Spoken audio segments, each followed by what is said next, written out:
बिस्मिल्लाहिर्रहमानिर्रहीम। नाज़रीन, hit story के साथ में हूँ शमशाद मागट, और आज की हिट स्टोरी हमारी फॉलो अप स्टोरी है आईएसको से मुतल्लक, इस्लामाबाद इलेक्ट्रिक सप्लाई कंपनी से मुतल्लक।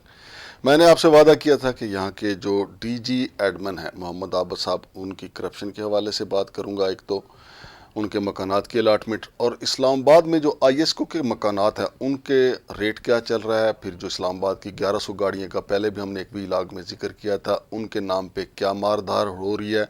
और इसके साथ साथ नाजरीन आपको ये भी बताऊंगा कि 2013 में एक जो ऑडिट हुआ था उसमें कितने पैसे मोहम्मद आबद के खाते में डाले गए थे और बाकी मुलाजमीन के खाते में कितने डाले गए थे, फिर मुलाजमीन ने ये पैसे दिए क्यों नहीं। और इसके साथ साथ नाजरीन मेरे पास चूँकि काफ़ी डिटेल है, इनमें से अगर आबद साहब अपना मौक़िफ़ देना चाहें या आईएसको का कोई ऑफिसर अपना मौक़िफ़ देना चाहे तो उसके लिए भी हम हाज़िर हैं। फिर नाजरीन जो इस वक्त इनके फाइनेंस डायरेक्टर के अहदे पे बैठे हुए हैं रईस हैदर साहब, उनके बारे में भी कुछ बताऊंगा। और नाजरीन ये भी बताऊंगा कि गुज्जर खान के करीब जो ऑडिट हुकाम और आईएसको वाले पकड़े गए थे, वो लोग क्या धंधा करते रहे और क्या करते चले जा रहे हैं। बहरहाल हमारे साथ रहिएगा ताकि मैं आपको सारे का सारा एक एक चीज़ समझाता जाऊँ। तो नाजरीन, मोहम्मद आबद साहब जो हैं वो डायरेक्टर जनरल एडमिन हैं आईएसको में, और आईएसको एक ऐसा इदारा है कि जहाँ बस लूट मार के ही ज़्यादा मौक़े हैं। तो मोहम्मद आबद साहब के हवाले से नाजरीन G732 ई टाइप क्वार्टर जो है वो इनकी अहलिया के नाम पे है, और दूसरा जो है वो मकान G74 में आईएसको हाउस नंबर 11F बंगला जो है वो इनके अपने नाम पे है। वो चूँकि वहाँ पे मुलाजिम है, दो इनकी शादियाँ हैं। वैसे मेरी जिनसे बात हुई है उनका ये कहना है कि एक मिसिस को ये अपने प्राइवेट घर में भी रख सकते हैं, लेकिन इन्होंने दो मकानात ले रखे हैं। एक जो इनकी मिसिस हैं वो भी सरकारी मुलाजिम है, लेकिन दूसरी जो है वो हाउस वाइफ हैं, उनको इन्होंने अपना जो दूसरा F11F बंगला जो है आईएसको वाला उसमें रखा हुआ है।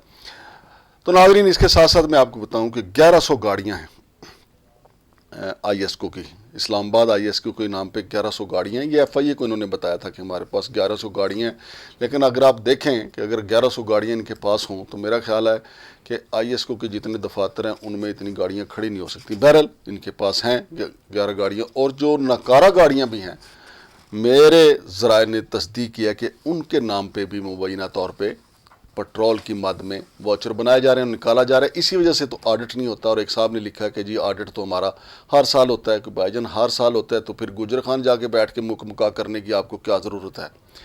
तो नाजरीन ये मैंने आपको कुछ बताया, और फिर इसमें वो गाड़ियाँ भी शामिल हैं जिनका वैसे तो वो कचरा बन चुकी हैं, लेकिन वर्कशॉप से जाली बिल मिलाए जाते हैं, वो भी आईएसको के खाते में डाला जाता है, जहाँ पे हम बड़े बड़े भारी बिल जमा करवाते हैं और वहाँ से डीजी एडमन साहब जो हैं वो उनको आसानी के साथ मंजूर कर लेते हैं। फिर रोज़ाना के रोज़मर्रा के जो अखराजात हैं वो थोड़े से हों तो डीजी के पास तो अख्तियार है, वो जितने मर्ज़ी कर लें, जहाँ मर्ज़ी ले जाएँ। और फिर नाजरीन दिलचस्प बात आपको बताऊँ कि आईएसको जो कॉलोनी है वापडा कॉलोनी इस्लामाबाद जो है, वापडा कोऑपरेटिव हाउसिंग सोसाइटी की बात नहीं कर रहा, वापडा कॉलोनी की बात कर रहा हूँ। तो उसमें इस वक्त जो ए टाइप जो सबसे छोटा क्वार्टर है उसकी अलाटमेंट का रेट है 6 लाख रुपया। तो 6 लाख रुपए आईएसको का जो मुलाजिम देता है तो उसको फटाफट मकान अलाट हो जाता है, और ये चूँकि मंजूरी जाती है डीजी एडमन तक।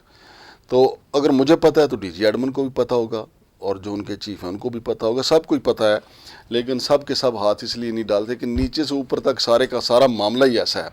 फिर बी टाइप का जो क्वार्टर है, कोई अगर आप ज़्यादा कोई तरला करे मुलाजिम तो उसको 9 लाख कर देते हैं। वैसे 10 लाख इनका एक दाम है, 10 लाख रुपया दो और बी टाइप क्वार्टर अलाट करा लो। फिर आगे चलिए जी, ई टाइप क्वार्टर भी हैं इनके पास, बड़े ज़बरदस्त बेंगलोज हैं।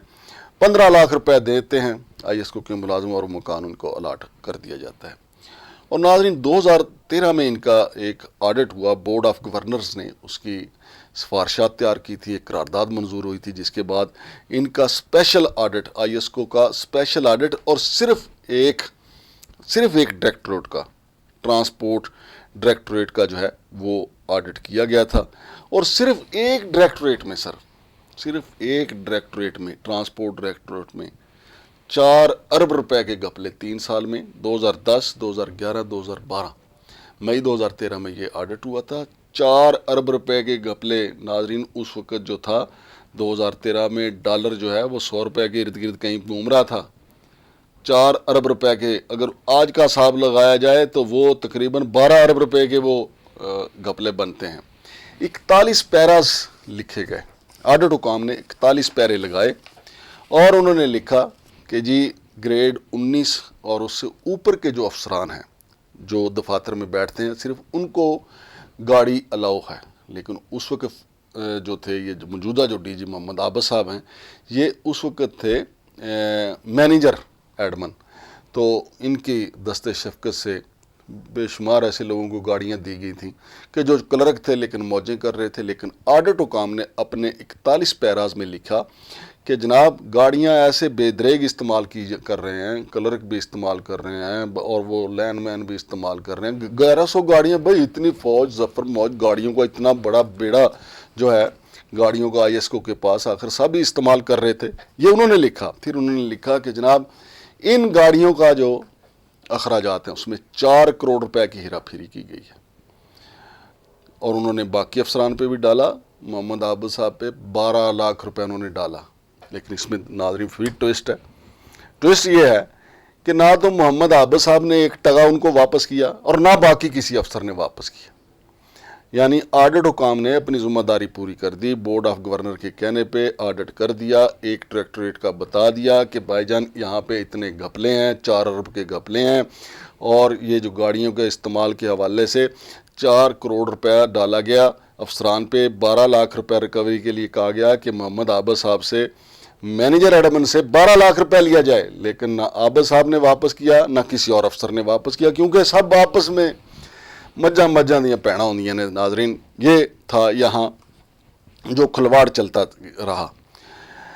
फिर नाजरीन मुलाजमीन की तरफ से ऑडिटर जनरल ऑफ पाकिस्तान को एक ख़त लिखा गया और FIA में एक मुकदमा हुआ 2019 में, मुकदमा नंबर 10 है।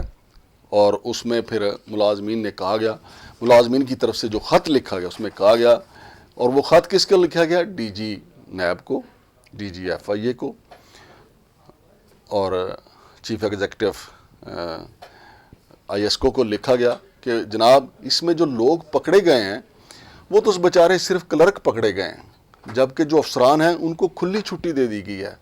अगर इंसाफ करना है तो उनको पकड़ा जाए। बड़ी खौफनाक FIR थी। लेकिन फिर मैंने कहता हूँ कि फिर यहीं पे आके दिल दुखता है कि FIA अगर चाहता तो यकीन माने इबरत का निशान इनको बना सकता था, ये सारे अफसरान जिन्होंने बेदरेग 4 अरब रुपया उस वक्त लूटा था।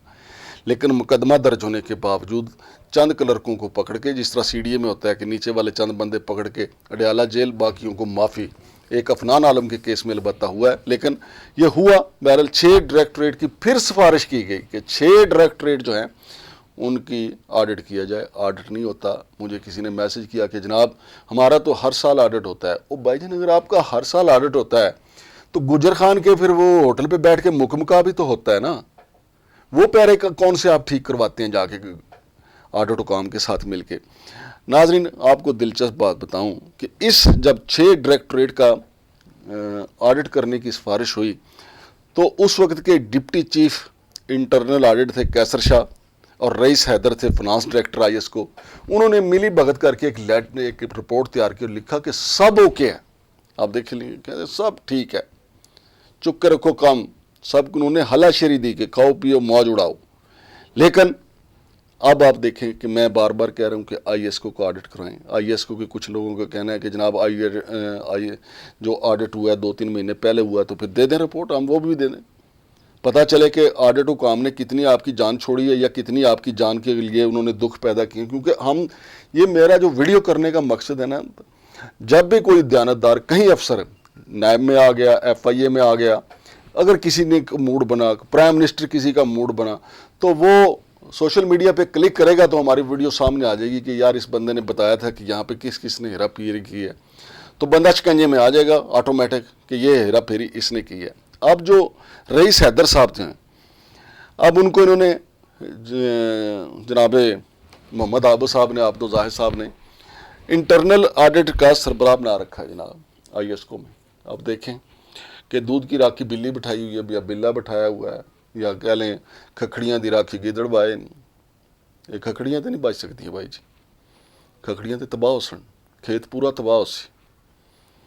تو ہماری گزارش ہے وزیر اعظم صاحب سے، جناب معیشت بہتر ہو سکتی ہے، آپ کی سٹاک ایکسچینج اللہ کرے دن دگنی چار دگنی ترقی کرے، جو مصنوعی طریقے سے اس میں ہوا بھری جا رہی ہے، وہ میں یہ کہتا ہوں کہ اگر ان لوگوں سے یہ ریکوریاں ہو جائیں، اللہ کی قسم پاکستان خوشحال ہو جائے گا۔ ہم نے کوئٹہ کی رپورٹ آپ کو بتایا کہ 80 ارب روپے سے زیادہ ریکوری ہے، صرف بندے بھیجنے ہیں کہ جناب ہمارے پیسے دیں۔ 80 ارب روپے کوئٹہ الیکٹرک سپلائی کمپنی کا ہم نے پچھلے پروگرام میں انکشاف کیا ہے۔ اب یہ دیکھیں، وہ ایک ڈائریکٹوریٹ کا کہہ رہے ہیں 2013 میں کہ 4 ارب کے انہوں نے ہیرا پھیری کی۔ صرف ریکوری یا ڈنڈے کی ضرورت ہے، یقین مانیں ایسے کام چلے گا۔